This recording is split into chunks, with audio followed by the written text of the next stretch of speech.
Abajo, Neobanasi Indigenous Mami Dorem, Rukaram Ninoajola Nami Dojaba, Nishnabe Quemino, Bodoarmi Queni Dao, Mishomispan Onjit Ishkan Zibing. Optigon Mika Trendam Nungum. Jiwa Magic Ikdoyan, Mitango, Mibukanama Yagil. God, Lenny and the Nape Wad.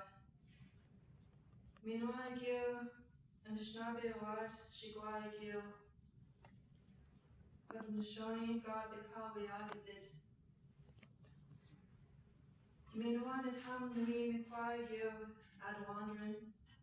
Shigwa Gil, Wendat. God Jinakanindwa. Me Gil Nitam, God Gib Mikawi Wad. Oma. Aha. Miigwachka Bisandawiyeg. Good evening. My Anishinaabe name is Neobanasi. I'm from Kettle and Stony Point First Nation. My grandfather, who's passed on, is from Chippewas of the Thames First Nation, also known as Dutchkanzibing. And I'm really happy to have been asked to do the land acknowledgement this evening. And it was really intentional for me to bring greetings to you in my language, in Anishinaabe. And it's appropriate that I'm doing it here at WordsFest. And I was raised by my grandparents in Kettle and Stony Point First Nation. I'm the last generation in my family to grow up in a household where Anishinaabe is spoken as a first language. I'm not fluent, I'm literate in Anishinaabe. And I had a friend help me write a land acknowledgement. And this is a really special land acknowledgement. So what I understand and what I know of Anishinaabe is that it's a noun-based language, or it's a verb-based language, whereas English is a noun-based language. And everything within Anishinaabe describes a process. And it's a verb, and it's a story, and it describes an essence. And so when I asked a friend of mine to help me write this land acknowledgement, everything became intentional. And so I acknowledged the 3 First Nations that occupy the territory outside of London here. The Lenape Nation, the Anishinaabe Nation, and the Haudenosaunee. I acknowledge the Lenape Nation because for Anishinaabe people, the Lenape in our culture, we acknowledge them as our grandfathers. They came before us. So they came first in my acknowledgement, even though they were the last nation to settle in this territory. When I acknowledge the Haudenosaunee, the passage goes, Haudenosaunee ga beakwea, or ga beka weakwizid. Their sound is different than ours. Their language is different than ours. And lastly, the passage where I acknowledge that there were Adawandran and Wendat who left their footprints here before us. Acknowledges a story that we don't often hear in colonial textbooks. In colonial narratives, we often hear about conflict because it's conflict that moves a story forward. In Indigenous histories, it's relationships and partnership and collaboration that moves the story forward.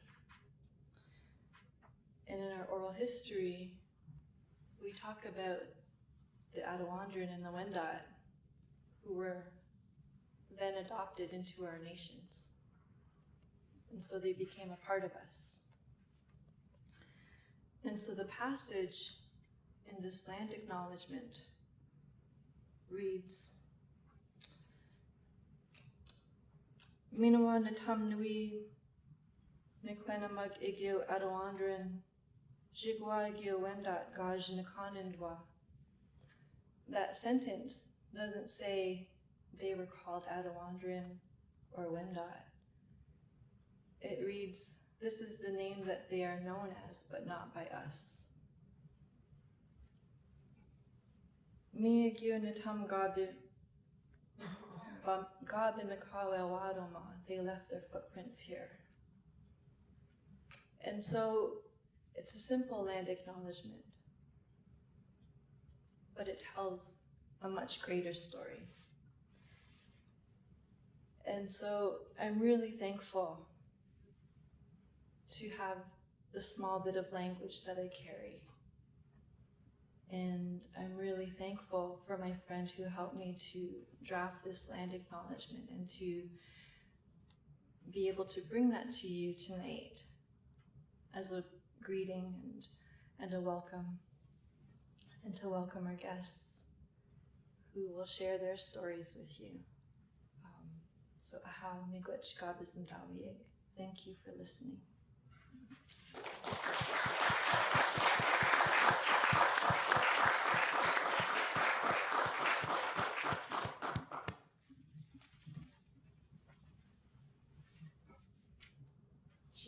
Summer. Good evening, everyone.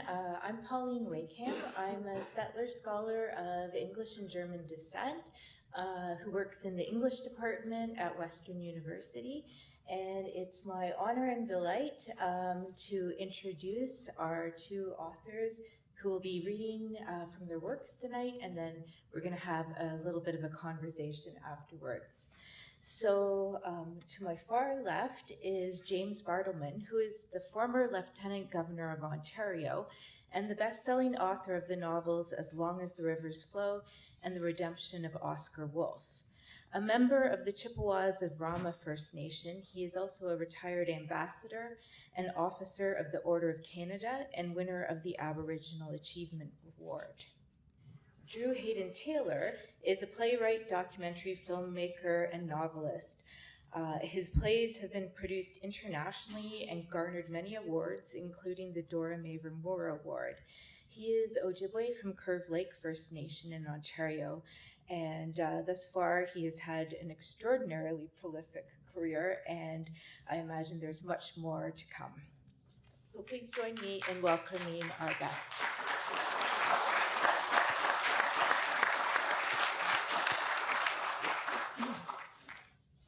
I guess I'm up to bat first. Thank you all for coming. As you heard, my name's Drew Hayden Taylor. I'm from Curve Lake. And I'm one of those rare breeds of animals you'll come across occasionally called a professional writer. That is to say, I do not have a day job. I do not spend my afternoons saying, would you like fries with that? So I'm going to read to you from two pieces here, one longer, one short. Just a month ago, my new book came out. It's a novel called Chasing Painted Horses, and it's my 33rd book.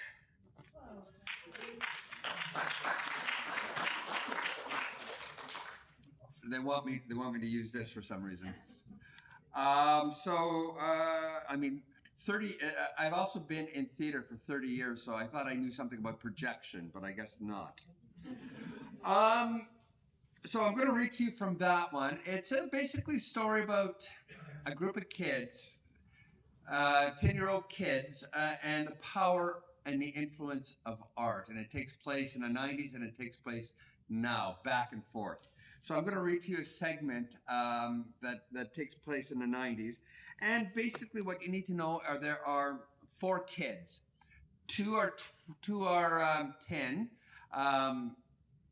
Ralph, and then his best friend, William, who's a bit of a bully, and his older sister by 14, 15 months, Shelley. And they have a sort of a crunchy granola, indigenously hippie kind of mother who has this contest where she invites kids to come over and draw pictures on the wall, on the everything wall in her house. And she gives an award to all of them, or to the best one.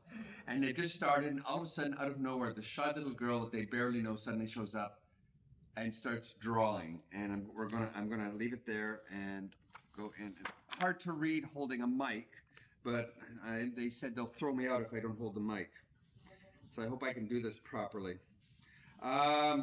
Okay, so the 4 kids are in playing cards. Danielle is drawing in the kitchen, and Ralph leaves and decides to go get a glass of water. When Ralph cleared the refrigerator, he stopped dead in his tracks. He was transfixed. All thoughts of his sister and William and that glass of water just evaporated. Ralph stood some 6 feet away from the little girl, staring at the everything wall and its new citizen.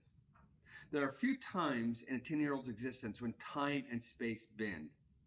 When all their imagination has taught them no longer is relevant.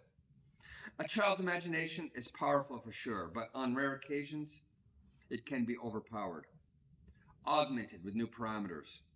The everything wall swallowed up 10-year-old Ralph. He disappeared into it long enough for William and Shelley to wonder what had become of the third member of their awkward triumvirate. "Hey, you playing this hand or what?" asked William as he entered the kitchen. Right behind him came Shelley. "I don't know if I want to play cards anymore. It looks like the rain has stopped. I might want to go over to..." Shelley noticed Ralph's fixed and unresponsive expression. "Ralph, what's wrong?" "You got anything to eat?" said William, dodging around Ralph, aiming directly for the refrigerator. He hoped there might be some chicken left over from the last night's dinner with the Thomases. There's always leftovers in the Thomases' fridge, unlike in his house. The definition of leftovers in the refrigerator at the Williams home was condiments.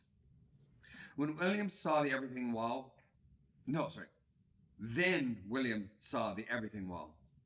What? Jeez. Not many things took the tough boy's breath away other than a punch to the breadbasket. Only Shelley had not yet set eyes on what William had created on that everything wall, but it was obvious by the reaction of her 2 male companions that something very different had been added. Off the top of her head, she could not remember either of them stopping so suddenly dead in their tracks, so frozen. This was very un-Ralph and un-William. Curious and a little concerned, she looked around her brother to the black wall where she had left a quiet little girl from their school to labor away. "What are you two up?" Now Shelley crossed over the border from annoying and boring world of playing cards and rainy days into what was waiting for her on the everything wall. She, too, was silenced. The only sound in the kitchen was a slight raspy scraping of chalk on wood, a darker tracing here, a thickening border there, defining an edge more clearly near the eye, adding more color. Despite the reactions of Ralph, William, and Shelley, the horse was still a work in progress. All 3 stared at the horse. They stood in their tracks, stock still, taking in Danielle's creation. To call the creation a horse would have done it, and every horse in creation, a disservice. It was the kind of horse every person on earth would have wanted to ride, but never could. It looked like it was leaping across the wall, blazing freedom somehow emanating from it. Out of 4 shades of chalk, Danielle had managed to perfectly sculpt the image of a magnificent steed, every muscle, every sinew, and every hair. The image was better than a photograph. A photograph rendered reality, and reality was sometimes lacking. Danielle's drawing was much better than any artist they'd ever seen or read about could have done. The creature on the everything wall seemed alive, conscious, real, and powerful. In the drawing of the animal, Danielle had managed to incorporate other images on the everything wall. In some cases, the horse swallowed them up. The horse was huge, covering the entire everything wall. The other images, drawn by Shelley and William and other friends, barely registered. They appeared between the horse's legs or beyond its back, as if standing aside, making way. It was unlike anything the three had ever seen or even imagined was possible, let alone on the wall of a house on the Otter Lake Reserve. But there was the horse on the Thomas wall, now staring back at them. Ralph, the first to see it, had been immediately swallowed up by what Danielle had created. He was completely unaware of the arrival of William and Shelley. The creature appeared so noble, if that is the right word.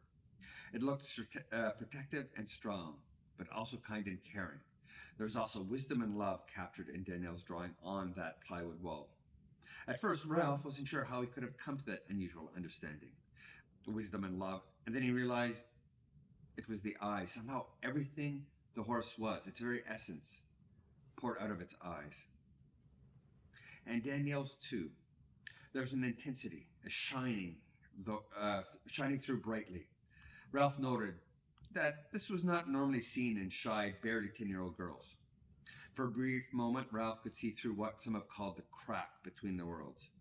Fleetingly, he saw what Danielle saw and what she was endeavoring to recreate on their wall. The horse was everything the girl wasn't, everything she needed, everything every person in that room and perhaps the world needed, all wrapped up in a chalk drawing. It was obvious, but not in a conscious manner, that what she was creating was the girl's best friend, protector, father, and were she older, lover. The horse filled all the missing parts in her life. As the artist, she would call it forth with such mundane equipment as chalk, plywood, and black paint. And it would come. It was as real to her as anything was to anybody, and by some means this registered on Ralph and the other two witnesses. The horse took Shelley's breath away. She'd ridden a horse precisely once during a weekend nearly a year before at a summer camp. She'd done this more with fear than excitement. But her experience of the creature on the wall was nothing like that. The horse's mane was like fire. The hooves were a ballerina's delicate feet. The chest and shoulders, massively strong. Strong enough to ride into the night and throughout to the next morning without breaking its stride. Many have said there's always been a spiritual connection between girls and horses, and this animal was the Mount Everest of what that connection could be. Though it was just chalk, Shelley wanted to reach out and touch it to make sure it really existed. But her arms couldn't or wouldn't move. She continued to look, her eyes doing what her fingers couldn't. Holy, she managed to say.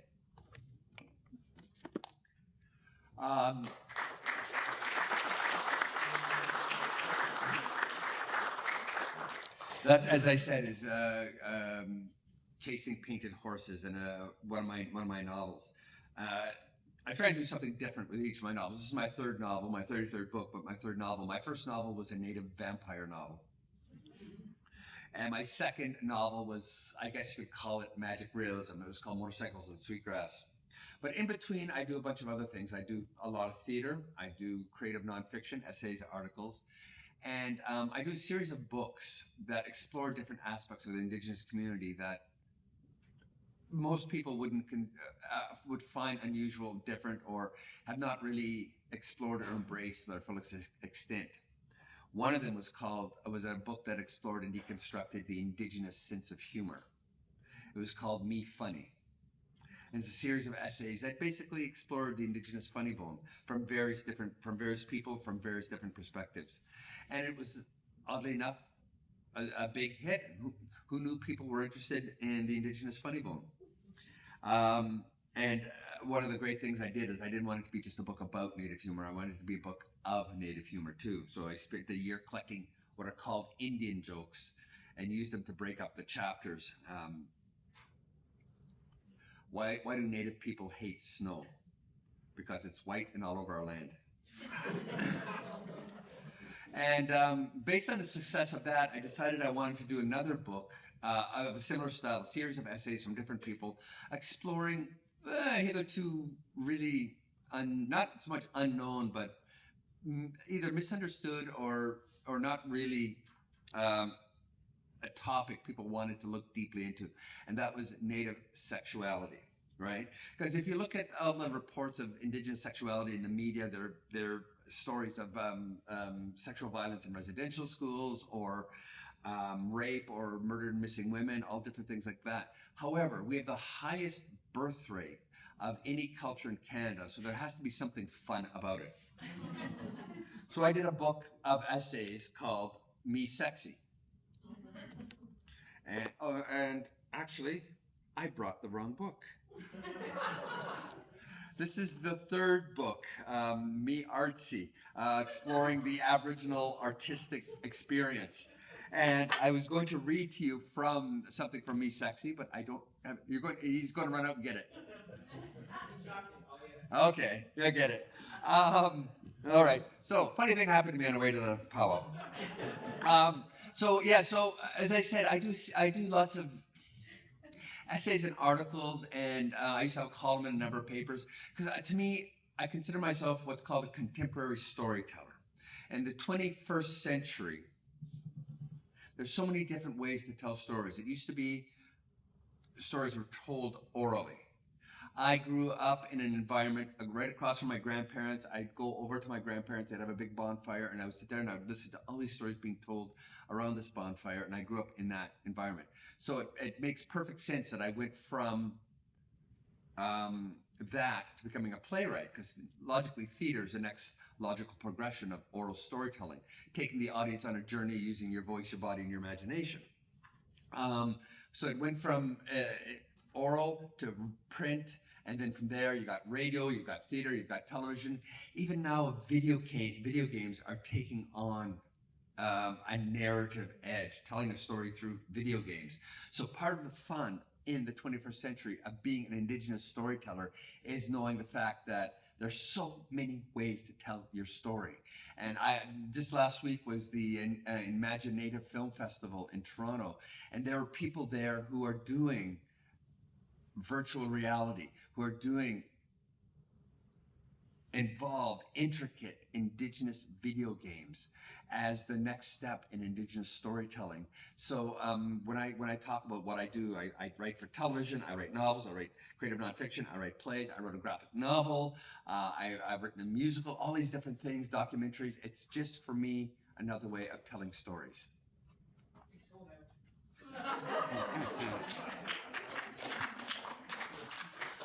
Well, there you go. Well, what I'm going to do is I'm just going to read the beginning of what I do with these books. Me Sexy, Me Artsy, and Me Funny.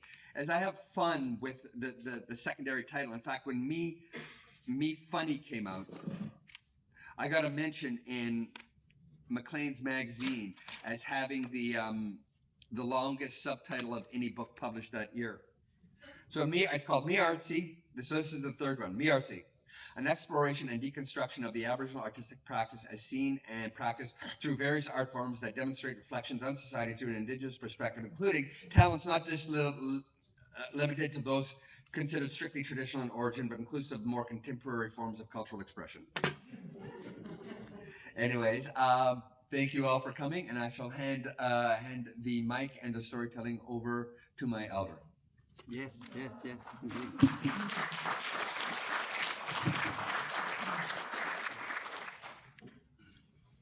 I'll try not to fall over.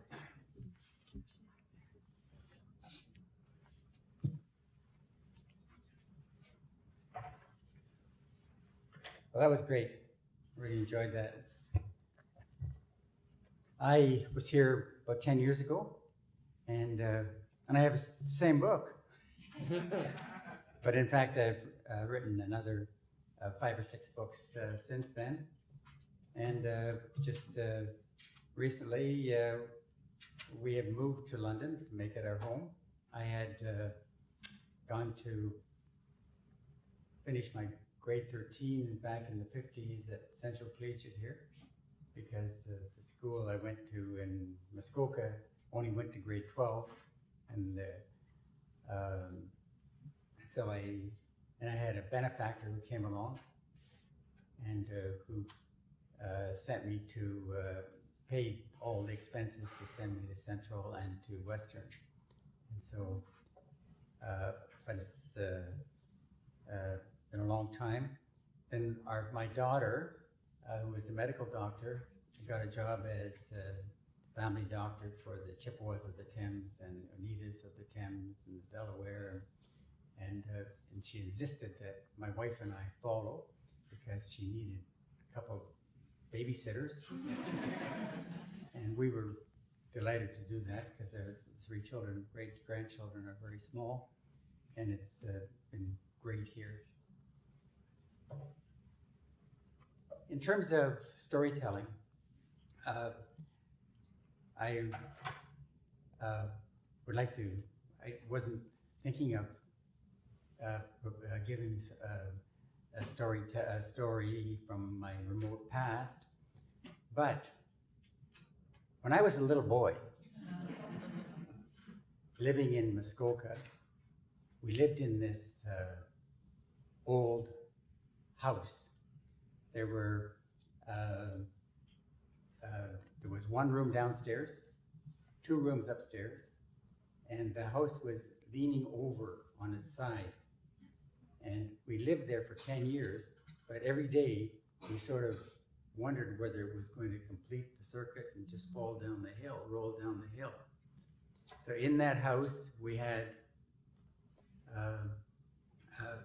4 children, my mother and father, a dog, cat, and my father was always taking care of injured raccoon or something of that sort.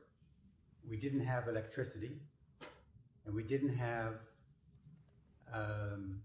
indoor plumbing, and so we had to use an old outhouse.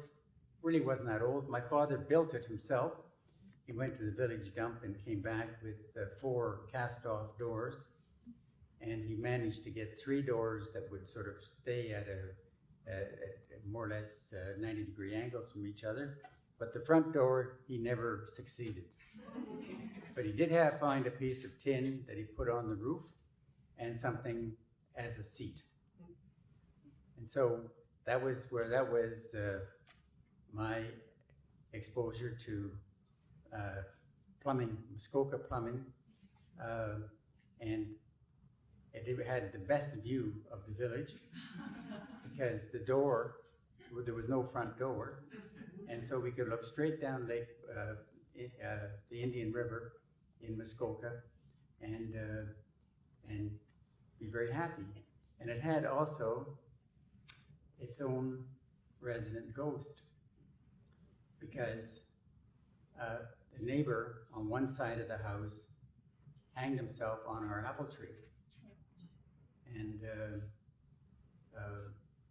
And so I was always afraid when I went out to that outhouse that I would meet the ghost of the neighbor because I could hear him moaning in the trees. And when we went to the village, we discovered, even though it was a white village, there was a small reserve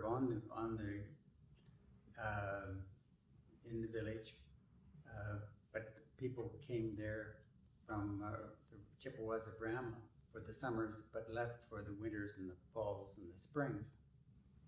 And so I remember one of my mother's cousins coming to visit. He was very nervous. My mother finally asked him, what was going on. And he said that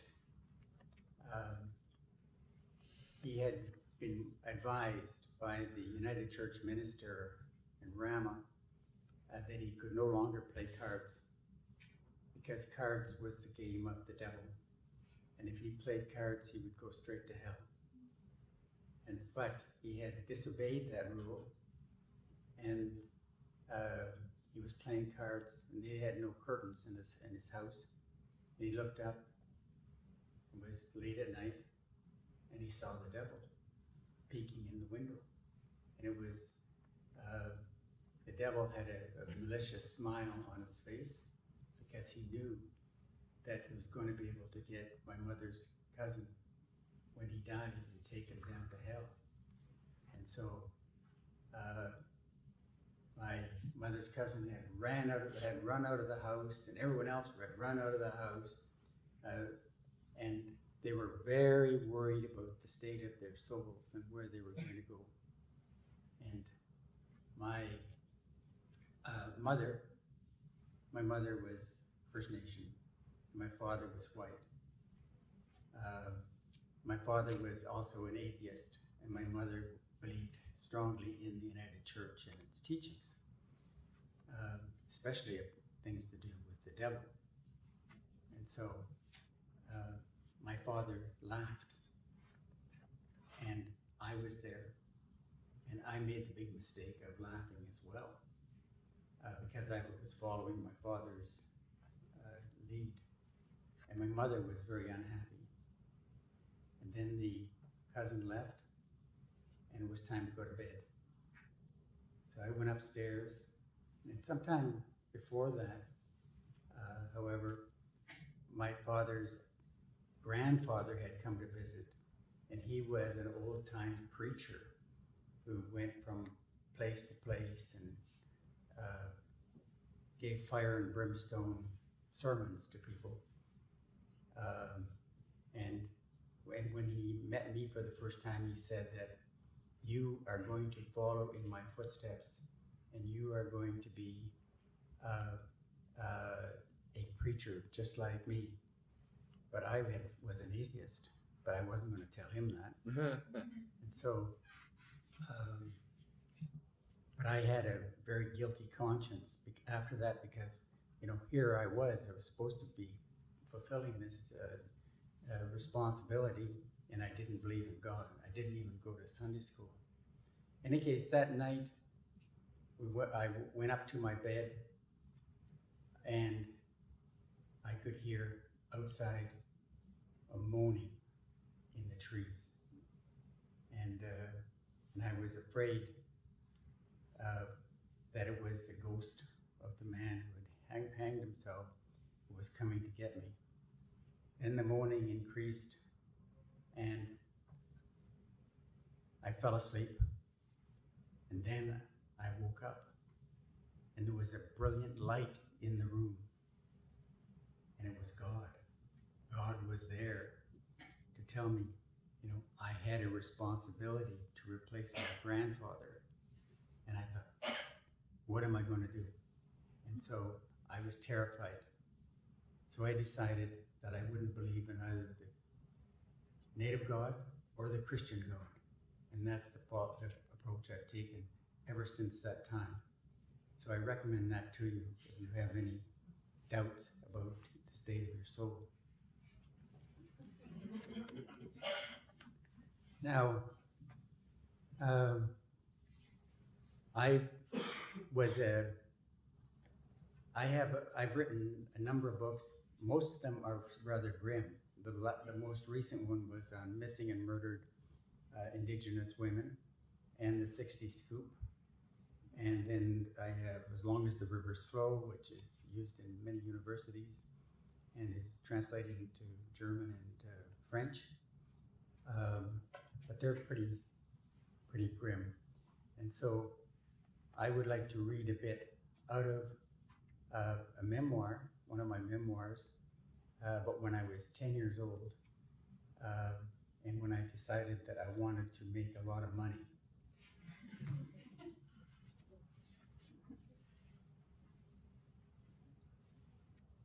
And it's third person I used. In time, the boy emerged from his fantasy world and became obsessed with making money, but not for miserly purposes.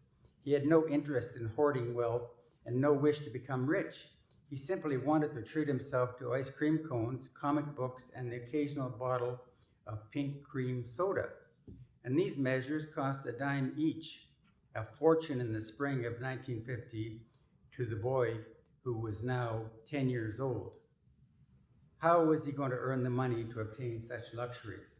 At first, it did not seem particularly difficult. Thumbing through a copy of the Family Herald. Anybody remember the Family Herald? I guess not. That was the weekly newspaper that came out of Montreal, and everybody in those days read it. Thumbing through a copy of the Family Herald, the most popular weekly magazine in rural Canada at the time, he saw advertisement after advertisement outlining how easy it was to make money fast. His main problem, it seemed, would be to decide which offer to select from among the many being made by selfless businessmen, all of whom, for a modest outlay of capital, of course, wanted to share their secrets of money-making with the wider public. A surefire plan to make millions by manufacturing and selling cedar oil was particularly attractive. For only $1, a kind businessman promised to send instructions on the industrial process involved and to purchase all the oil produced. The boy was excited. Since there were plenty of cedars out back of the house and in the swamp behind the dump, he would soon be rich. Another one undertook, in return for only 35 cents, to divulge the secrets to raising red hybrid worms in profusion to sell for bait. The boy was particularly interested in this offer since he had already had some experience in the bait business. The year before, he had nailed a sign advertising fine Muskoka bait worms for sale cheap on the wild cherry tree near the highway at the bottom of the steps leading from the old house. He had, in fact, no worms to sell, but intended to remedy that problem by collecting them when they emerged on rainy days from their holes on the big lawn in front of the old hotel uptown. He also planned to dig for them in the manure pile at the farm of his best friend's uncle, but somehow that never happened. When it rained, he didn't want to get wet, and on sunny days, he didn't like the smell of the manure. He had, however, never discouraged the tourists who came by looking for worms. His answer was always the same. This is a true story. Just sold the last ones. Try again tomorrow. He also encouraged interesting people. The highlight was meeting Barbara Ann Scott. Anybody remember Barbara Ann Scott? She came to Muskoka on her honeymoon. The highlight was meeting Barbara Ann Scott, winner of the gold medal for figure skating in the 1948 Winter Olympics in St. Moritz, Switzerland. The famous figure skater was the heroine and sweetheart of Canadians, young and old, and from coast to coast, and the photograph of her landing a double Lutz was a fixture on the front pages of newspapers and magazines. Commentators praised her beauty, talent, determination, and ethical purity. Her feat in winning the gold medal on a slushy, uneven, skate-scarred outdoor rink just after a hockey game, not to mention her decision to turn down the offer of a new car from the city of Ottawa to conform to the spirit as well as the letter of her Olympic oath, had become the stuff of legend. The boy would never forget the moment of his brush with greatness. He was sitting on a rock under the sign advertising his product, chewing on a piece of Timothy hay, reading a comic book, and lost in thought, as always, when a car pulled up. "Excuse me, little boy, could you sell me a dozen worms?" The boy looked up and was about to tell the potential customer to come back the next day when he saw to his astonishment that it was Barbara Ann Scott herself, smiling at him from the passenger side of the vehicle. His heart almost stopped, and instead of answering, he rushed up the steps of his house and burst inside. "It's Barbara Ann Scott, it's Barbara Ann Scott. She wants to buy worms, come and see." His brother and sister rushed out and accompanied him to the car, while his mother came out to take a peek from the front porch. Barbara Ann smiled and asked for her worms. The children, tongue-tied, merely stared. Canada's sweetheart left, perhaps wondering if Port Carling was inhabited by a race of morons. After due consideration of all the options, therefore, the boy decided to make his fortune in cedar oil and red hybrid bait worms. All he had to do was to find $1.35. As he reflected on how he would raise his startup capital, the boy saw that there were many other opportunities listed in the classified section, and you did not have to send any money.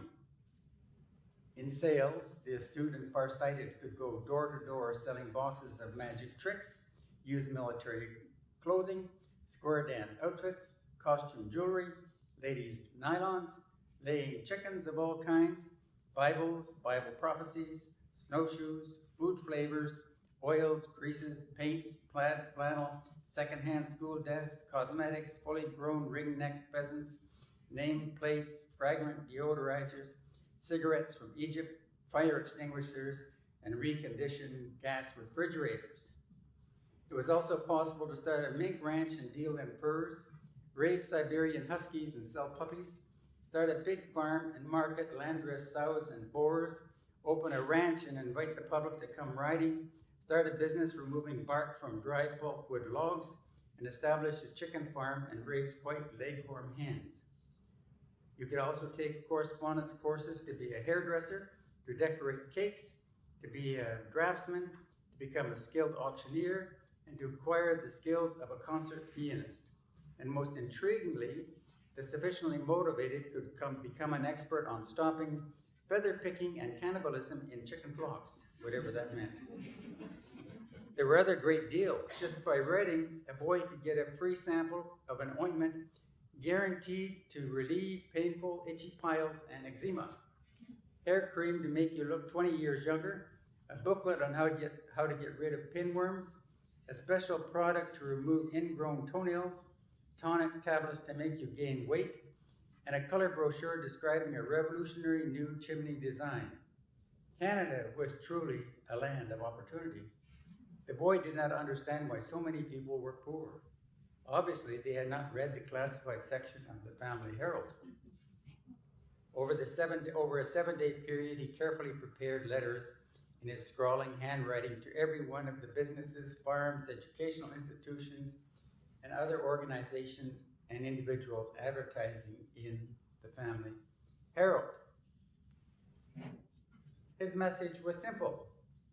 Dear sir, I am interested in your offer in the Family Herald. Please send information. Yours truly, Jimmy Bartleman. He then laboriously wrote his name and address on the top left-hand corner of each envelope and took the pile to the post office with no money to buy stamps. He simply stuffed a lot of them into the mail slot and hoped for the best. The boy's immediate priority was now to find $1.35. Fortunately, the paper boy for the Toronto Daily Star was retiring. Actually, he was just a kid 2 years older than the boy, and he had grown fed up with lugging his load of papers through rain, sun, sleet, and snow to 30 demanding customers along a 4-mile route. The Toronto Daily Star had the largest circulation of any newspaper in Canada and embraced the most progressive causes.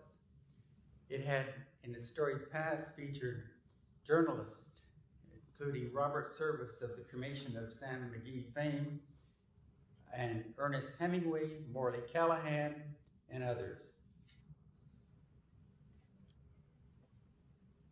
None of this impressed the outgoing paperboy. His beef was that Canada's leading newspaper was simply too heavy for him to carry. The Toronto Daily Star had in fact been growing in bulk for some time, and its arch rival was the Toronto Telegram, with which it had been fighting circulation wars for years. It had emerged victorious, and it, as a consequence, attracted more advertising than its competitor. A Toronto Daily Star customer could thus obtain twice the number of pages at the same weekly rate as a subscriber to its rival. This did not even include the heavy weekend supplement, the Star Weekly. This was good for the Toronto Daily Star, but bad for the paperboy in Port Carling.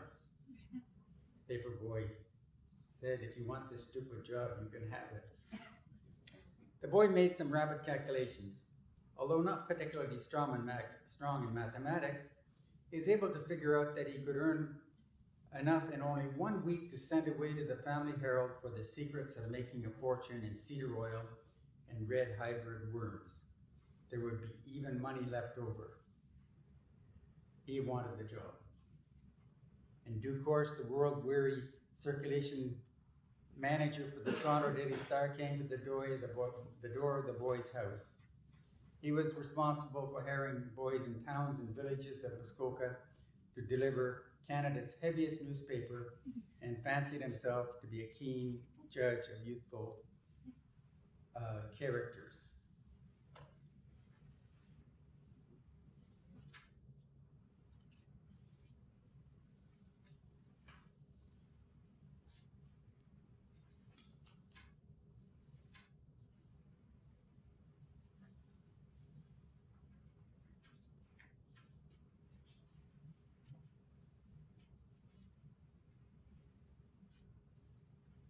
The boy took the guidance of the business people in the village to tell him that that's how they got their start, by being paper boys, and went with his mother to the Port Carling branch of the Bank of Nova Scotia, and with great ceremony opened his first bank account. He intended to deposit the $10.80 he received each week from his customers. He intended to write a check each week to the Toronto Daily Star for the $9 due to it. He intended to leave 90 cents, one half of his earnings, in his account. He intended to give his mother the other 90 cents to help out at home. His mother was proud of him, and the bank manager shook his hand. The boy then learned just how difficult it was to reconcile his different priorities. It was summer, and Whiting's drugstore and ice cream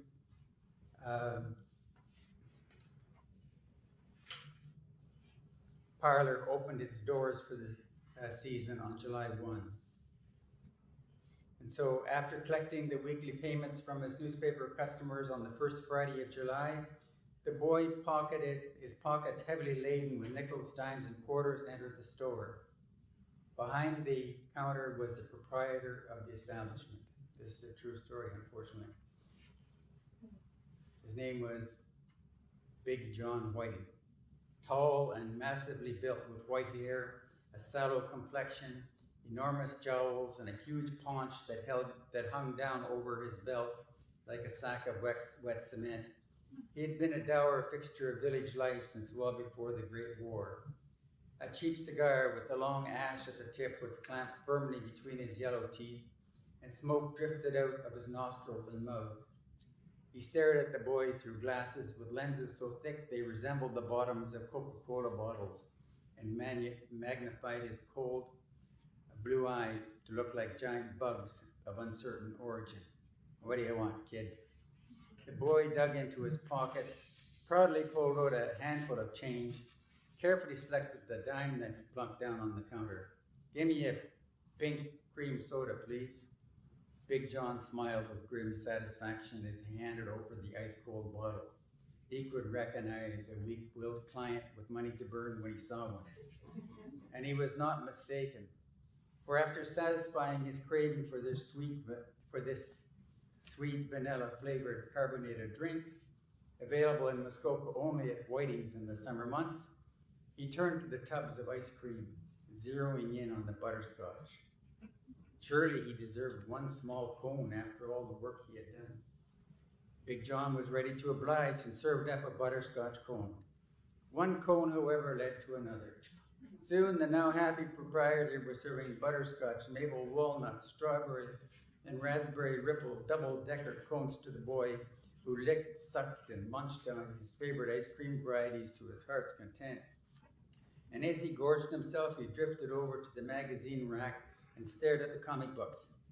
"I can afford just one Batman, but look, the latest Superman, Little Orphan Annie, Dick Tracy have come, and wow, Whiting's is now carrying classic comics. There's Kidnapped, Swiss Family Robinson, Robin Hood, The Man in the Iron Mask. I just have to have them. They're educational. My mother would like that, and I can always trade them with the kids down at the Indian camp." Thus the boy began his descent into ice cream and comic book addiction. He bought one comic book and took it outside, cone in hand, to read at his leisure on a bench on the public wharf. It was heaven on earth. Flush with cash on a hot summer night in Muskoka, savoring the taste of melting ice cream and inhaling the distinctive, intoxicating odor possessed only by brand new comic books. In the background, on the benches of their own, he could hear the old Indian war veterans, several of his own relatives, gossiping in Chippewas, as they always did at that place and time of day. There was the sound of water lapping against the mahogany sides of expensive motorboats, and that sound and the explosive strafing of dive-bombing nighthawks attacking flying insects. 2 hours later, he was still sitting at the same place. There were a stack of comic books piled up beside him on the bench. His hands and lips were sticky, and Big John had relieved him of all his money.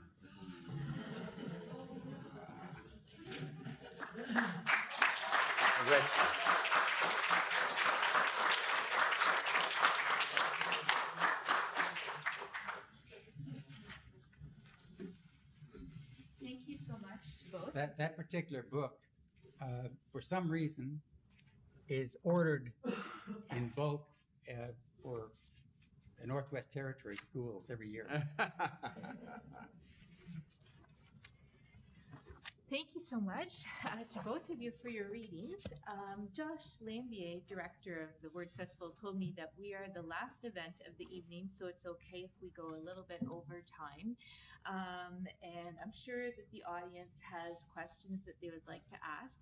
I would like to start off, however, by giving a little bit more attention to each of your latest books. So we were lucky enough to hear you read a little bit from Chasing Painted Horses, Drew. And at the end of the book, I believe it is, you tell us that this is a story that has been with you for a very... This is a story that has been with you for a very long time. And you also shared with us during your reading that you're an artist who has experimented with just about every genre out there and with a range of media. Except I have this ongoing contest with Tom King about who can write in them the most different genres. And so far we're tied. Tom King has just released a book of poetry. Oh. And I have not done a book of poetry yet. I may take the weekend off and do one. But Tom King has not written a play, had a play produced yet, so we're still tied. Right. I was going to say, that was one genre that you haven't experimented with yet. But you talk about how the story has been with you for a couple of decades now, and how you've told the story previously as a short story and as a play as well. So I wanted to ask you about your experience working in different genres and what different genres enable for you in telling a story. And will there be any future iterations of this novel in other genres? This story originally came out in my first collection of short stories called Fearless Warriors. Sometime in the late 90s. And it's based on a story a friend told me when we were having a dinner party. She told the story. She's lived in Ottawa. Her mother, much like this story, used to invite kids over to draw on the wall. And this little girl would show up, draw up the same picture of the same horse over and over and over again. And then one day just never showed up again. And she said, we often wondered what happened to her. And that story stayed with me, bounced around my head, and I began to do the writer thing, where I began to ask questions. Why the horse? What did the horse mean for the little girl? Why did she draw it over and over again? Where did she come from? And more importantly, why did she stop showing up? And whatever became of her? And I asked myself those questions over and over again. The mystery appealed to me, and I took the story that was told to me by a very non-native woman living in suburban Ottawa, and I indigenized it and began writing a story about it. But every time I wrote it, I wanted to know more. So the first time was like a 6-page short story, then it was a 30-page one-act play for youth, and then it just basically was screaming at me to be a novel, because there's more things about the story, about the characters I wanted to tell. So I sat down and wrote it as a novel. Now, in terms of the different genres, I get asked that a lot. I mean, I made my career early on in both theater and creative nonfiction, right? I wrote a lot of my early work as essays dealt with identity. What it was like growing up on a reserve, looking the way I look. My standard joke is I'm half Ojibwe, half Caucasian, so technically that makes me an occasion. Or a special occasion. So I did a lot of essays on identity and theater, and then I gradually got into writing prose, writing short stories and novels, because I was raised on the reserve. I went to school on the reserve, and then later we were bused to a nearby high school for that, but I never felt comfortable with prose.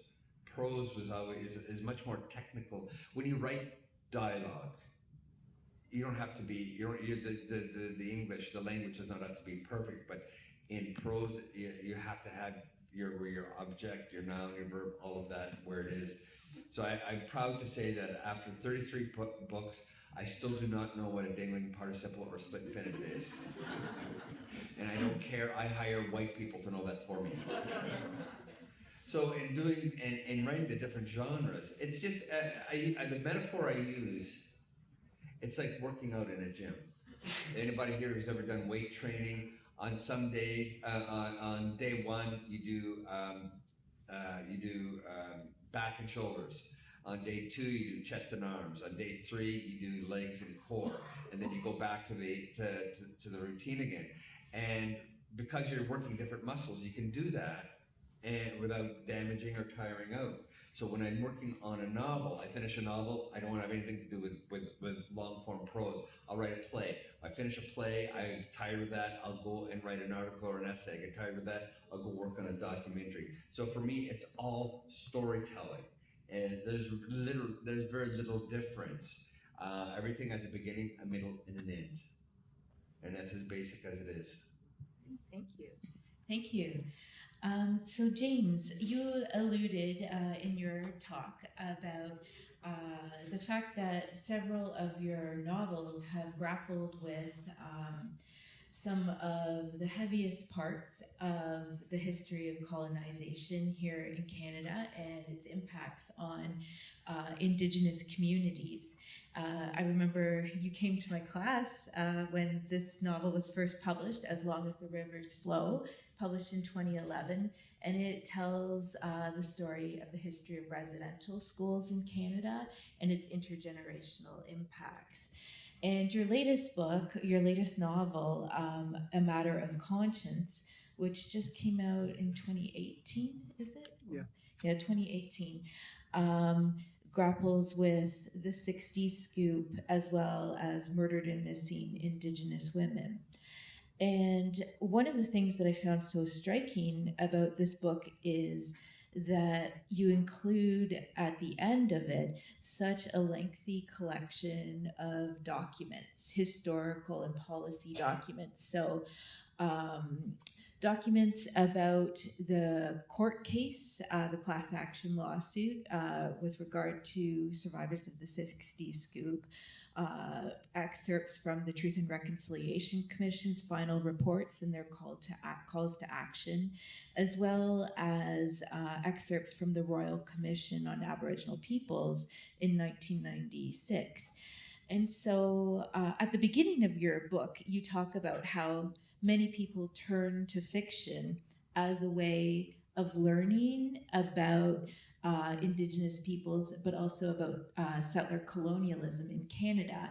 But you chose to also include these excerpts in your book. And so the question I had for you is, what is it that fiction enables for you in grappling with these difficult histories and their ongoing implications in the present?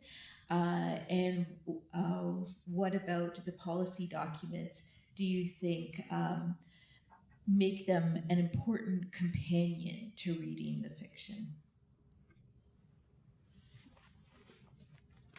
Well, since I've been a kid, I was always a bookworm.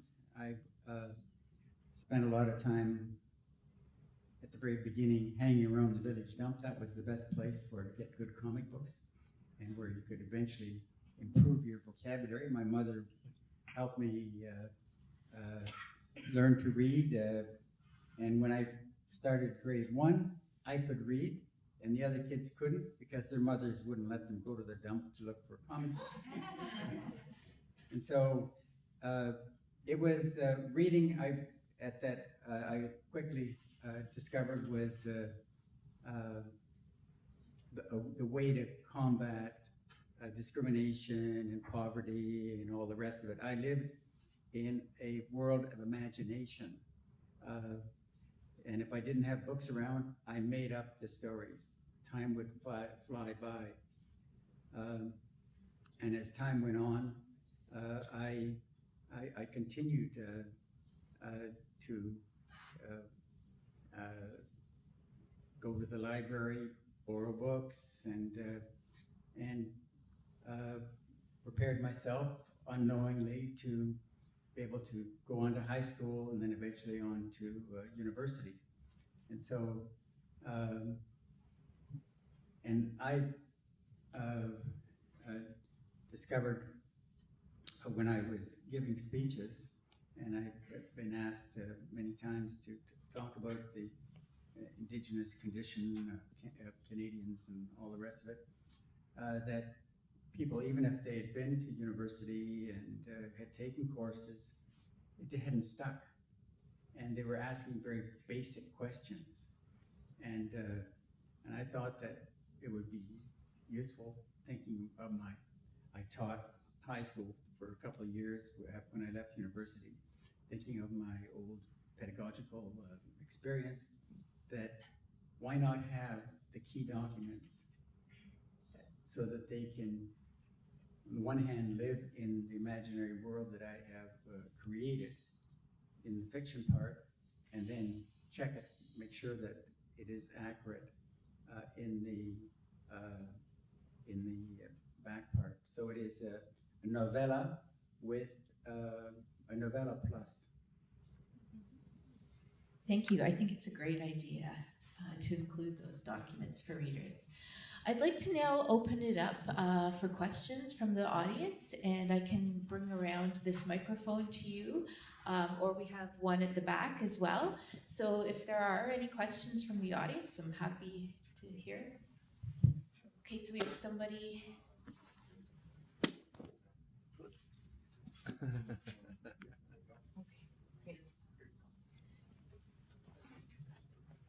Drew, I'm interested to hear about your musical. I didn't realize that you had written a musical. Well, I've written I don't know if it qualifies as a straight musical, more maybe a play with music. I've actually done it several times. I was once asked, basically a while ago, if I'd be interested in adapting and indigenizing a Bertolt Brecht Kurt Weill musical. And my first statement was, yeah, sure, send me the check. My second reaction was, who are they? Because I've actually never taken, a theater course. I didn't know that much. I sort of woke up one morning as a playwright, so I did my research, found out who they are, and I ended up adapting The Rise and Fall of the City of Mahagoni into another story, because The Rise and Fall of the City of Mahagoni is about greed, and it's much like all of Brecht's work. It's basically about the evils of capitalism.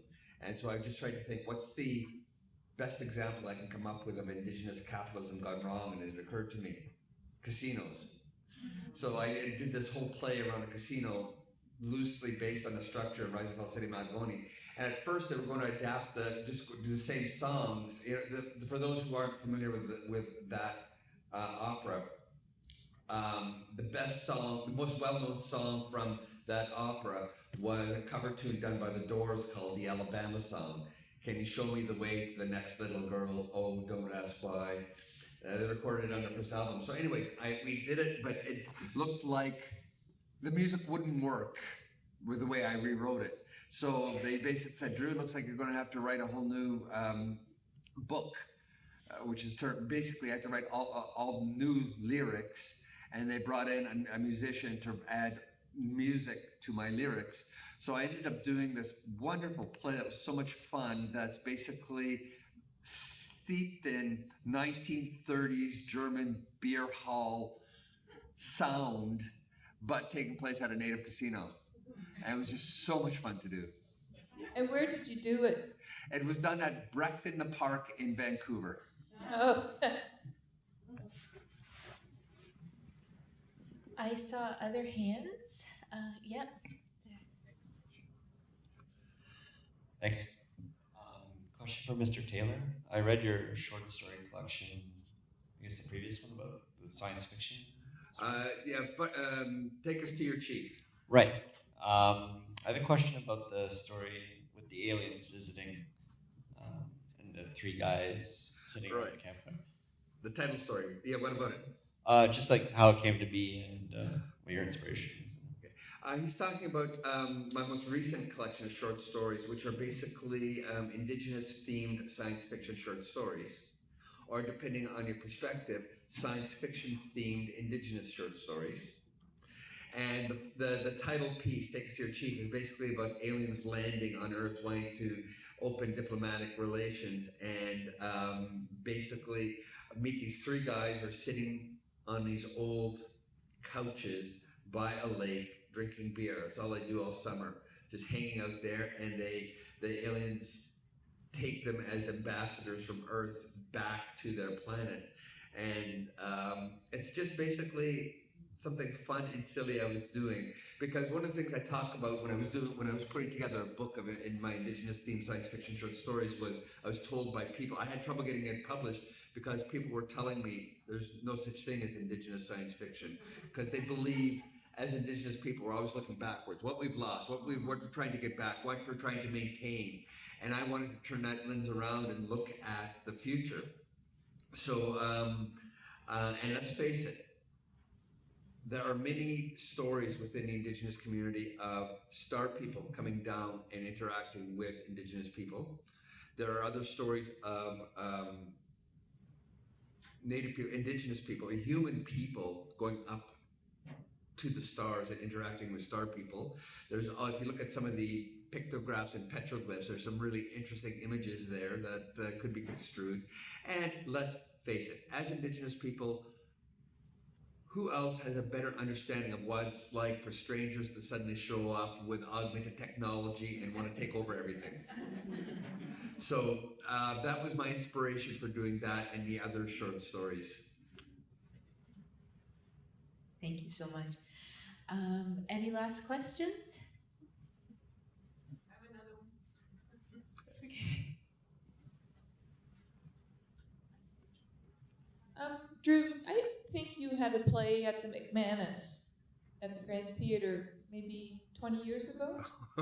Yeah. Are you talking about Toronto Dreamers Rock? What was it called again? Toronto at Dreamers Rock. Oh, I can't remember the name. I just remember your name and that I think you had a play there. Actually, I was talking with a friend of mine who's in the play. It was 30 years ago this month. Yeah, it might have been 30. that our first play was produced. I started 30 years ago, and as I like to say, 30 years and 20 pounds ago. Oh. Okay. Well, actually, can I say one thing? I wanted to say that I keep forgetting how much, in many ways, we have a lot in common. We're both the products of tourist areas. You're from the Muskokas, I'm from the Kawarthas. Not only that, you talk about comic books. I have this very strong, vivid memory of when I was 5 years old, sitting on the front steps of the house I grew up in. On my lap, I had a thick stack of comic books my mother would buy me. And I remember thinking at the age of 5, wow, next year I get to go to school and I'll be able to read these.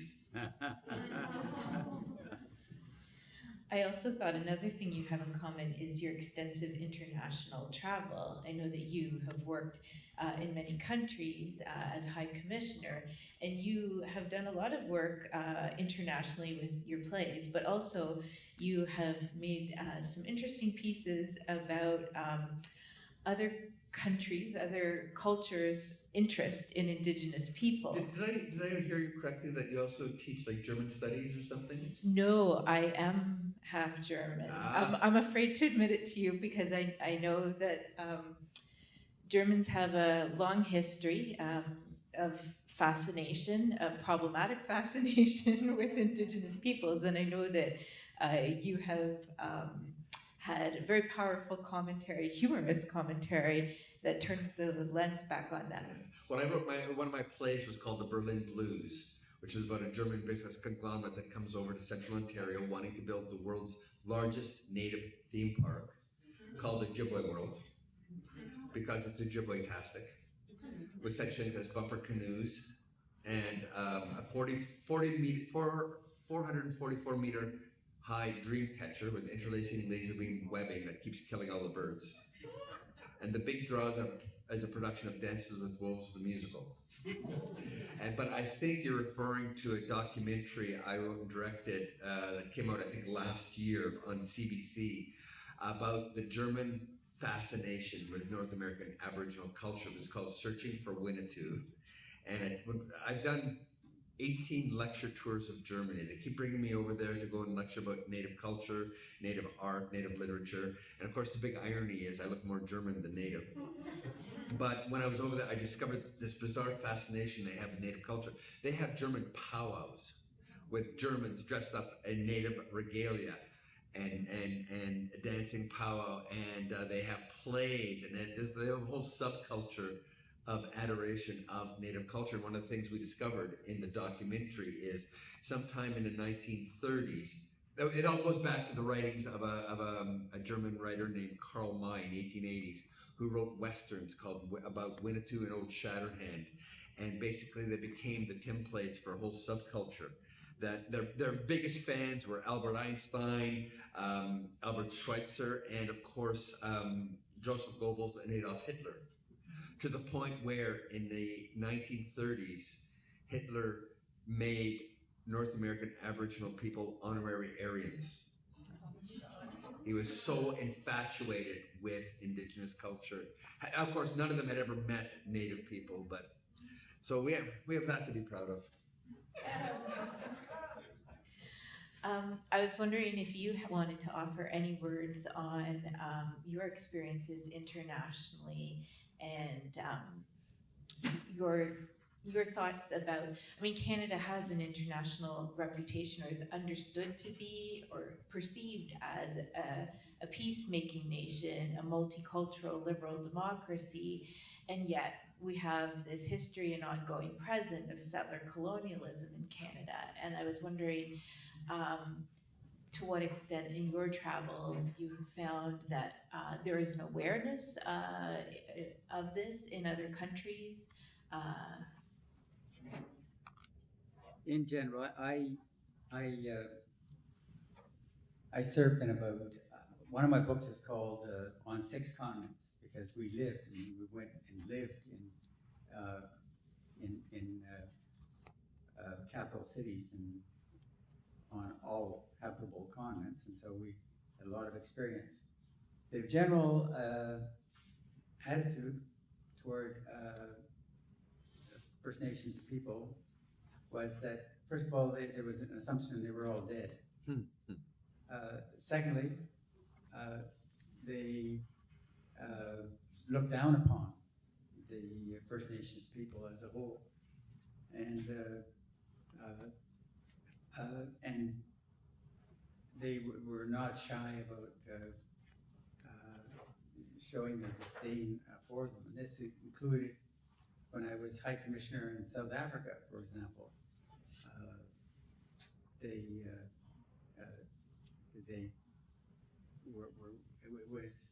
I just avoided the conversations. Pauline? Oh, Jamil. Can I just follow up on that in relation to Palestine and Israel? You were in Israel representing Canada there, and the whole kind of relationship between settler colonialism in Canada and Indigenous peoples, and the relationship between how Palestinians view themselves as Indigenous people inside their own country there, and how did that play out there for you? Because I'm sure it would have been a really complex situation in that time period that you were there in the late 1980s, early 1900s. I was there 5 years. Yeah. In terms also that would have been the first intifada. In fact, it was very rare that the subject ever came up. Is that right? Yeah. Yeah. So it would be a conversation that one would need to avoid in terms of diplomacy. I wouldn't avoid it, but it wouldn't come up. They would, let's say the Palestinians would say things like, you know, the Jews are treating us as if we were Indians. So it was putting down the Indians. So there's, I'm recognizing that there's an enormous gap there. Recognition there, understanding around the identities of Indigenous peoples. So that's really unfortunate. It is, I suppose, yeah. Yeah, super unfortunate. Thank you. I've just written as my first short story, which 5,000 word short story called "The Best of All Possible Worlds," and it sort of takes off. It's a takeoff on Voltaire,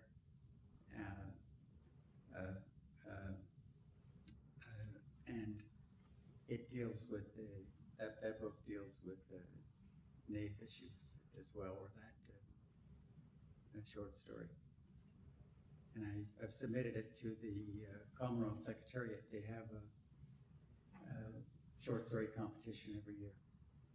We'll see how that works out. We'll look forward to reading it. Thank you so much to both of you for sharing some of your time and expertise and knowledge. It's been an immense pleasure to hear from you. Many of both Drew's books and James' books are available for purchase upstairs. And Drew will also be leading a master class tomorrow for stage writing. I have issues with that word, masterclass, but we'll be talking about writing. Okay. Okay. I wonder if I could just say something. I apologize if I've sounded incoherent. 2 years ago, I fell and had a bad concussion. And some days I'm completely lucid, other days I don't know where I am. And so today was in between, but nevertheless, I still. You're fantastic. Yeah.